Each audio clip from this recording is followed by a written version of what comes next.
और बुलेटिन की शुरुआत कर रहे हैं आज की सबसे बड़ी खबर के साथ। सुशांत सिंह राजपूत केस से जुड़ी हुई है। सीबीआई सुशांत की साइकोलॉजिकल ऑटोप्सी करा सकती है। सूत्रों के मुताबिक सीबीआई की CFSL लैब सुशांत की साइकोलॉजिकल ऑटोप्सी करेगी।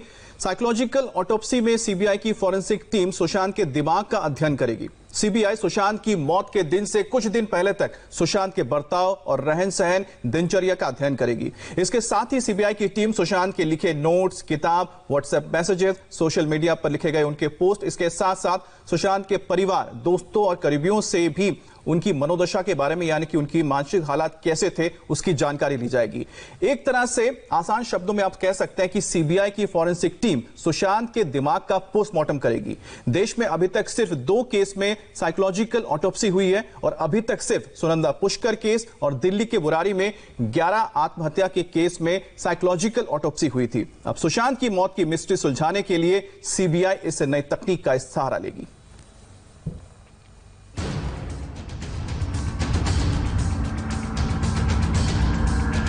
पोस्टमार्टम हुआ, विसरा रिपोर्ट की जांच हो गई, परिवार से लेकर दोस्तों से पूछताछ हुई।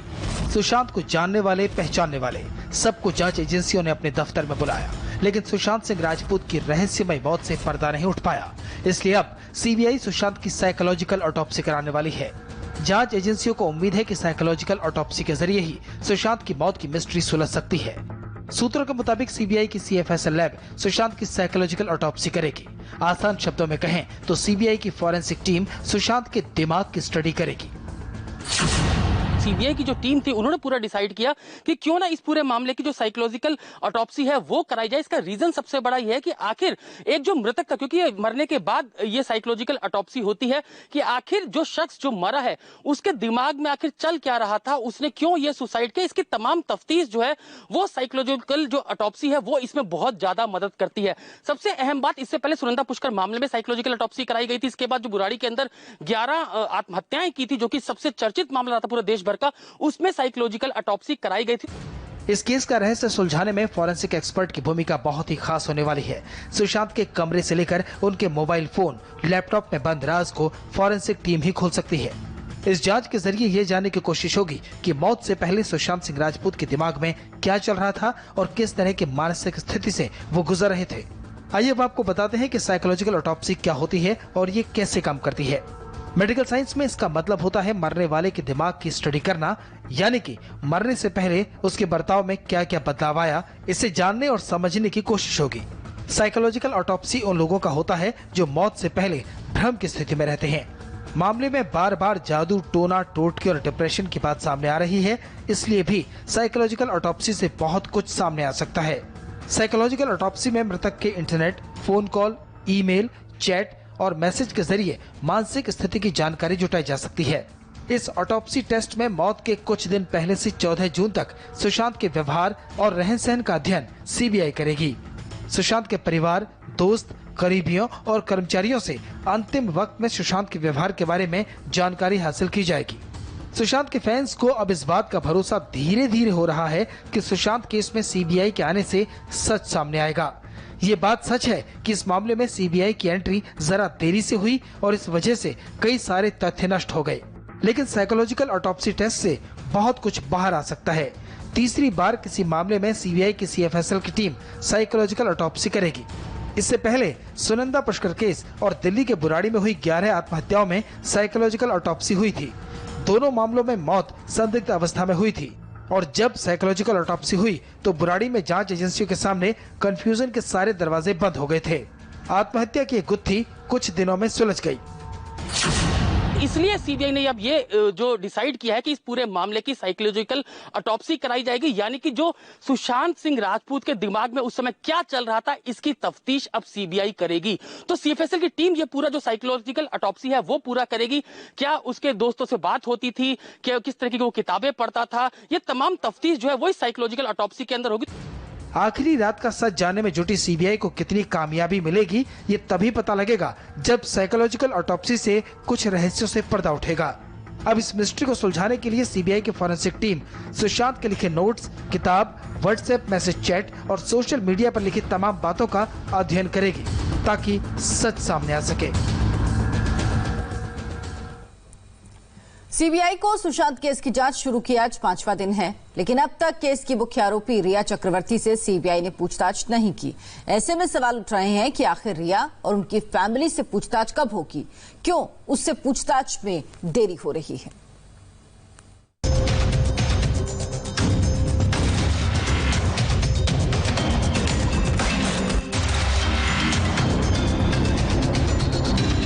जब से सीबीआई ने मोर्चा संभाला है, रिया विलुप्त हो गई है। सोशल मीडिया पर लोग सवाल पूछ रहे हैं कि कहां है रिया, वो कब सामने आएगी, सीबीआई कब उससे पूछताछ करेगी। तो इसका जवाब है जल्द। सुशांत सिंह राजपूत की संदिग्ध मौत केस में आरोपी नंबर 1 रिया चक्रवर्ती जल्द सीबीआई की जांच को ज्वाइन करने वाली है। सीबीआई की टीम ने रिया और उसके परिवार को पूछताछ का समन तो भेज दिया है, लेकिन सीबीआई ने अब तक समन रिसीव नहीं कराया है। मतलब सीबीआई पहले इस केस से जुड़े बाकी आरोपियों से तसल्ली बख्श पूछताछ कर लेना चाहती है, उसके बाद ही रिया को बुलाना चाहती है ताकि रिया उसे किसी तरह गुमराह न कर सके। लेकिन सीबीआई जांच की मांग करने वाली रिया फिलहाल सीन से पूरी तरह गायब है। रिया जिस प्रिमरोज सोसाइटी में रहती हैं, वहां के सिक्योरिटी गार्ड का कहना है कि तकरीबन 1 महीने से उन्होंने रिया चक्रवर्ती को नहीं देखा है, जबकि इसी महीने में 2 बार प्रवर्तन निदेशालय के ऑफिस में रिया चक्रवर्ती पूछताछ के लिए जा चुकी हैं। रिया चक्रवर्ती ने अब लगभग घर से निकलना पूरी तरह बंद कर दिया है। अगर वो अपने सोसाइटी से निकलती भी हैं तो अपनी पर्सनल गाड़ी का इस्तेमाल बिल्कुल भी नहीं करती हैं। हालांकि रिया के वकील का ये जरूर कहना है कि सीबीआई की जाँच में वो पूरा सहयोग करेंगी। सूत्रों के मुताबिक सीबीआई ने सवालों का पुलिंदा तैयार कर लिया है, बस रिया को बुलाने की देरी है, क्योंकि सुशांत पर काले जादू की हकीकत क्या है, उनके डिप्रेशन के इलाज का सच आखिर क्या है, इन सवालों का जवाब सिर्फ और सिर्फ रिया चक्रवर्ती ही दे सकती है। रिया के लिए सीबीआई के सवाल तैयार हैं। सुशांत के साथ क्या रिश्ता था? क्या सुशांत से शादी करने वाली थी रिया? सुशांत के परिवार से कैसे रिश्ते थे? 8 जून को सुशांत का घर क्यों छोड़ा? क्या सुशांत डिप्रेशन में थे? आखिरी बार सुशांत को कब फोन किया? सुशांत के खाते से पैसे कहां गए? सुशांत की कंपनियों में क्या रोल था? रिया चक्रवर्ती से पूछताछ करने के लिए एक रणनीति सीबीआई ने बेशक तैयार कर ली है, सम्मन इशू कर दिया है, लेकिन सम्मन अभी रिसीव नहीं कराया है सीबीआई ने। जो कोटक महिंद्रा बैंक है, जिस बैंक को लेकर आरोप लगाए गए कि अकाउंट में से पैसे निकाले गए, वहां पर सीबीआई को भेजा गया। मतलब बिल्कुल साफ है सीबीआई के सूत्रों का कि रिया चक्रवर्ती, क्योंकि उसे मेन आरोपी बनाया है सुशांत सिंह राजपूत के परिवार ने, उनके पिता ने गंभीर आरोप लगाए हैं, तो उस जिस पर आरोप लगाए हैं रिया चक्रवर्ती, उससे पूछताछ करने से पहले जो आरोप लगे हैं उन्हें पूरी तरीके से क्रॉस एग्जामिन सीबीआई कर लेना चाहती है, चाहे वो बैंक मैनेजर हो, चाहे वो अस्पताल के लोग हों, चाहे पोस्टमार्टम करने वाले डॉक्टर्स हो, या फिर ये वो 4 लोग हों जो कि उस वक्त सुशांत सिंह राजपूत के घर में मौजूद थे।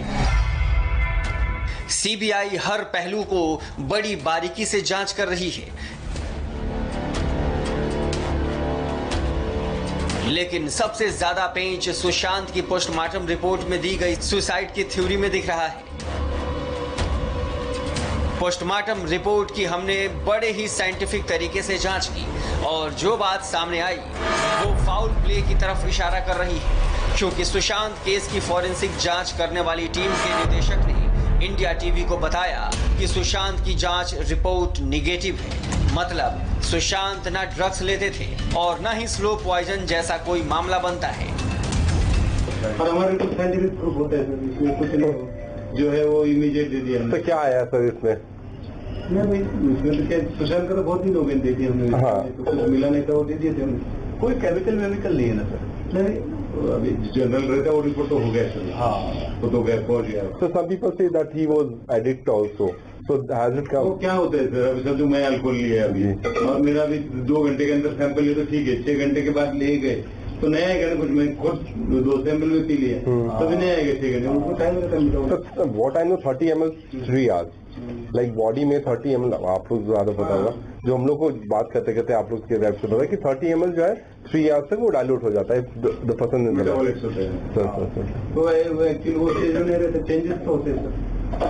तो 6 घंटे के बाद मिलता नहीं कुछ चीजें, बहुत सारे ऐसे होता है। जब लाइव पर्सन होता है तो उसमें बहुत प्रॉब्लम है, जो अनलाइव उसमें ठीक है, उसमें कुछ नहीं होता है नॉन बायोलॉजिकल में। बट बायोलॉजिकल में तो इट इज नॉट पॉसिबल कि अभी लिए इमीडिएट अभी अल्कोहल इन्होंने हमारे सामने लिए, मिला क्यों नहीं, तो उसके ये है ना रिस्ट्रिक्शन है ना। पहली बार सुशांत केस की फॉरेंसिक जांच करने वाले बता रहे हैं कि मुंबई पुलिस की ओर से किस तरह से जांच में देरी की गई। वक्त पर न सैंपल पहुंचाया गया, न कुछ जानकारी दी गई।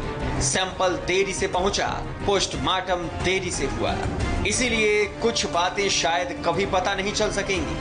फॉरेंसिक टीम ने कहा मुंबई पुलिस की लापरवाही जांच पर भारी है। नहीं ना, मैं पीएम रिपोर्ट की कॉपी पढ़ रहा था। 60 ml ऑफ जो टिपिकल चॉकलेट कलर और जो डार्क कलर फ्लूइड मिलता है उसमें कुछ निकला सर एडमिट? नहीं, उन्होंने I am not incharge of toxicology, incharge of whole Maharashtra, but here in toxicology they are doing all the experiments. और बाद में रिपोर्ट दिया जाता है। रिपोर्ट नेगेटिव रिपोर्ट 1 मिनट में नहीं दिया जाता, पॉजिटिव रिपोर्ट हो जाता है इमीडिएट। कुछ मिल गया कि इमीडिएट देके वो बिल्कुल केस खत्म कर देते। तो नेगेटिव के लिए बहुत काम करना पड़ता है, हर चीज दोबारा देखना पड़ता। और ऐसे केस में तो हम बहुत सारा देखते हैं। तो क्या क्या देख रहे होंगे सर अभी आप? अभी वोलेटाइल पॉइजन होता है, इनऑर्गेनिक पॉइजन होता है, ऑर्गेनिक पॉइजन, स्टेजेस होते हैं पॉइजन के। तो ऐसे स्टेज में जाते हैं हम। पहले वोलेटाइल पॉइजन सब देखते हैं, इसमें कुछ डिस्लेट करके डिस्लेशन में कुछ वोलेटाइल पॉइजन मिलता है क्या, तो उसका पहले सब चेकिंग करके बाद में फिर इनऑर्गेनिक पॉइजन होते हैं, सोमनी वो इनऑर्गेनिक पॉइजन देखते हैं, फिर बाद में ऑर्गेनिक देखते हैं, प्लांट पॉइजन देखते हैं। लास्ट में इंस्ट्रूमेंटेशन के लिए लगाया जाता है सब। वो इंस्ट्रूमेंटेशन में तो कुछ हो ना हो मिलता है होगा। तो अभी इंस्ट्रूमेंटेशन वाले स्टेज में पहुंचे हम लोग? सब हो गया, मतलब रिपोर्ट भी चले गए उससे। अच्छा, अभी कुछ नहीं हमारे। सुशांत को बदनाम करने की जो थ्योरी बुनी गई थी वो अब फेल है। सुशांत न ड्रग्स लेते थे, न कोई नशा करते थे। सुशांत की संदिग्ध मौत में सीबीआई ने जांच के हर एंगल और खोजबीन की हर लेंस से सारे पहलुओं को खंगालना शुरू कर दिया है। सुशांत की रहस्यमय मौत से जुड़े हर सवाल का ताला खुलने वाला है।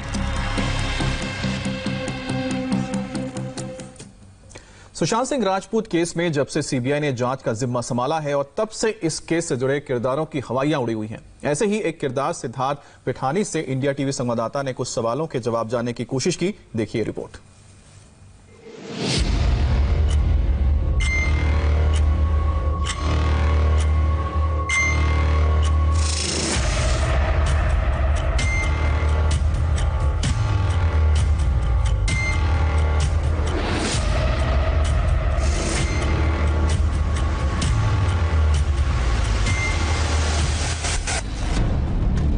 ये है सिद्धार्थ पिठानी, सुशांत सिंह का दोस्त और फ्लैटमेट, जिससे सीबीआई ने करीब 11 घंटे पूछताछ की और आज भी पूछताछ के लिए बुलाया है। कल की पूछताछ के बाद सिद्धार्थ पिठानी डीआरडीओ के ऑफिस से बाहर निकला तो इंडिया टीवी संवाददाता ने उससे कुछ सवाल करने चाहे, लेकिन सिद्धार्थ को जैसे सांप सूंघ गया और इंडिया टीवी की माइक देखते ही उसके पैर में पंख लग गए। तो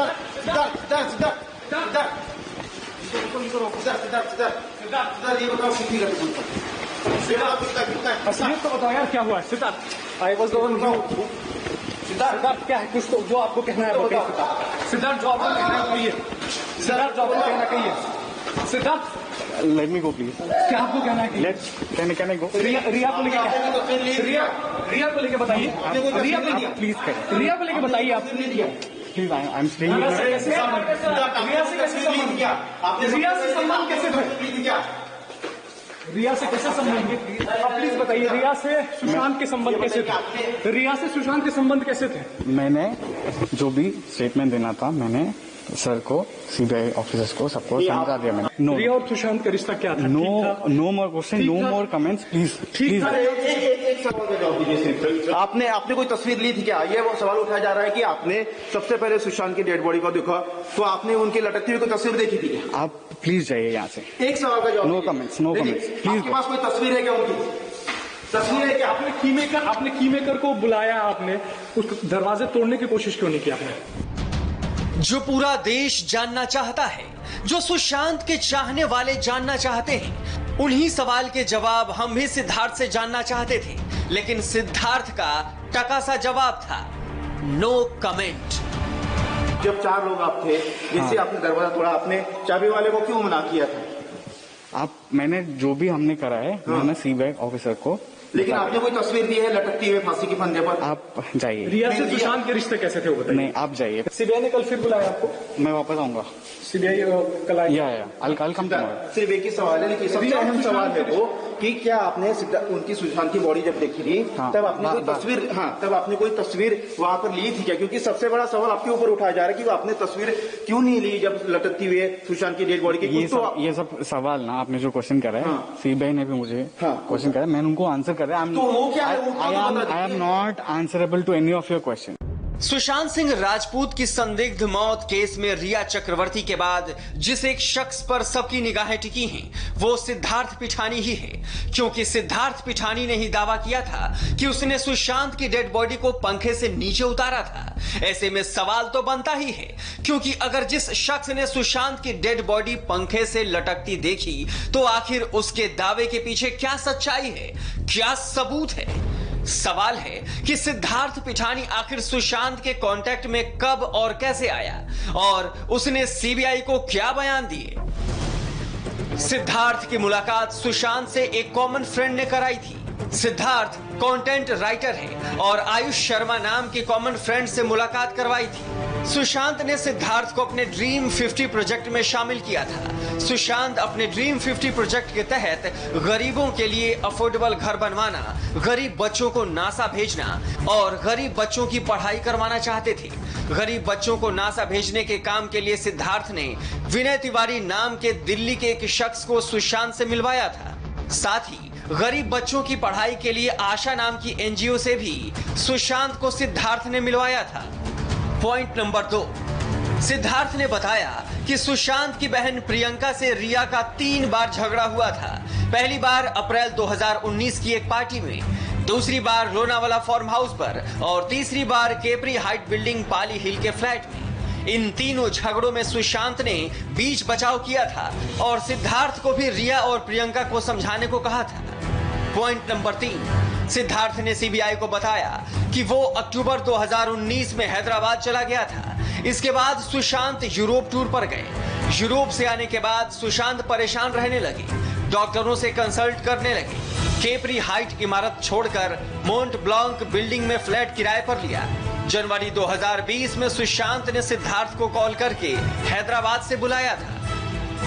चूंकि सीबीआई सुसाइड और हत्या दोनों एंगल से जांच में जुटी है, अभी तक इस बात के कोई सबूत नहीं मिले हैं कि वाकई सुशांत की डेड बॉडी पंखे से लटकी हुई थी, क्योंकि गले पर मार्क सुसाइड में पड़ने वाले मार्क से मेल नहीं खा रहे। ऐसे में पोस्टमार्टम रिपोर्ट इस बात की तरफ साफ साफ इशारा कर रहा है कि सुशांत केस में कुछ न कुछ तो गड़बड़ झाला है। ज्योतिता मित्रा के साथ सचिन चौधरी, राजेश कुमार और जयप्रकाश सिंह, इंडिया टीवी, मुंबई।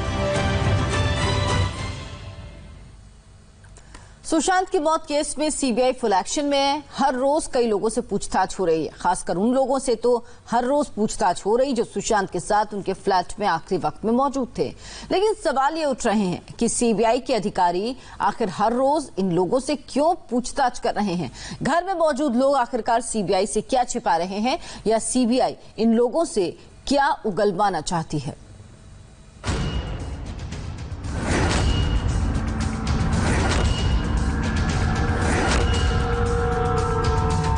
सुशांत सिंह की मौत मामले में जांच के चौथे दिन भी सीबीआई के रडार पर यही 4 चेहरे रहे और आज 5वें दिन भी इनमें से कई से सीबीआई पूछताछ कर सकती है।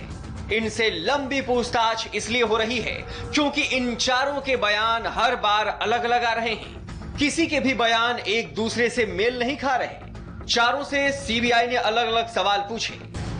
सवाल नंबर 1, अगर सुशांत ने पंखे से लटककर आत्महत्या की तो डेड बॉडी की पोजीशन क्या थी? सवाल नंबर 2, क्या डेड बॉडी का पैर बिस्तर पर टिका था? सवाल नंबर 3, क्या डेड बॉडी बिस्तर से नीचे लटक रही थी? सवाल नंबर 4, क्या डेड बॉडी के मुंह से सलाइवा चेस्ट पर गिरे थे? सवाल नंबर 5, सुशांत के कमरे के दरवाजे को तोड़ने की कोशिश की गई थी या नहीं? सवाल नंबर 6, चाबी वाले को किसने कॉल किया था? सवाल नंबर 7, दरवाजा खुलने के बाद चाबी वाले को घर के अंदर जाने से किसने रोका था? ऐसे कई सारे और सवाल हैं, लेकिन इन सवालों के जवाब में सभी का स्टेटमेंट अलग अलग है, तो लाजमी है शक की सुई तो इन सभी पर ही घूमेगी। और इसी कड़ी में आज चाबी वाले को बुलाकर सीबीआई अलग से पूछताछ कर सकती है। जो 4 मेन लोग हैं जो उस वक्त सुशांत सिंह राजपूत के घर में थे, उनसे जो भी सवाल पूछे जा रहे हैं, खास तौर पर पोजीशनिंग को लेके, जब वहां पर दरवाजा जब खोला गया, खोलने के बाद बॉडी किस एंगल में लटकी हुई थी, इस तरीके के सवाल पूछे गए, उसमें भी विरोधाभास था। इसके अलावा जो चाबी वाला आया था, जब चाबी वाले को छोड़ने कौन गया था, पीसीआर कॉल किसने की थी, इसमें भी अभी पूरी तरीके से सीबीआई इनसे संतुष्ट नहीं है। जब रिक्रिएशन करने के लिए पहुंची थी सीबीआई की टीम, तो इन तीनों जो 3 थे, जिसमें दीपेश, नीरज और अगर हम बात करें सिद्धार्थ की, इन्हें लेके पहुंची थी सुशांत के उस फ्लैट में, लेकिन रिक्रिएशन हो गई, पूरी तरीके से डमी ट्रायल कर लिया। उसके बाद कल दोबारा से लेके जाना पड़ा सीबीआई को सुशांत के घर पे। हालांकि कल रिक्रिएशन नहीं हुआ था, लेकिन जो ये अपने बयान दे रहे थे कि कैसी पोजीशनिंग थी उस कमरे में और घर में किसने क्या कुछ देखा, क्या कुछ हुआ, उसको लेके बयानों में जब दिक्कत हुई तो वहां पर दोबारा लेकर इन्हें जाया गया। पिछले 3 दिनों की तरह चौथे दिन भी सीबीआई ने सुशांत की मौत के दिन घर पर मौजूद लोगों को पूछताछ के लिए बुलाया। सुबह से लेकर शाम तक लगातार सीबीआई ने उनसे कई सवाल पूछे। सीबीआई का मकसद यही है कि वो पता लगा सके कि आखिर 14 जून यानी सुशांत की मौत के दिन किसने क्या देखा, क्योंकि ये वो लोग हैं जिन्होंने मौत से पहले भी सुशांत को देखा था और मौत के बाद भी। कल दिन भर ऐसे कई और मौके आए जब सीबीआई की टीम गेस्ट हाउस से बाहर निकली और सुशांत के बैंक समेत अलग अलग कई जगहों पर गई। सबका मकसद एक ही है कि ये पता लगाया जा सके कि सुशांत की मौत खुदकुशी थी या हत्या। और ऐसे में घटना के दिन सुशांत के घर पर मौजूद उनके दोस्त सिद्धार्थ पिठानी, कुक नीरज सिंह और स्टाफ दीपेश से सीबीआई तो पूछताछ करेगी ही और सच्चाई की तह तक पहुंचने की कोशिश करेगी। जोईता मित्रा के साथ सचिन चौधरी, राजेश कुमार और जयप्रकाश सिंह, इंडिया टीवी, मुंबई।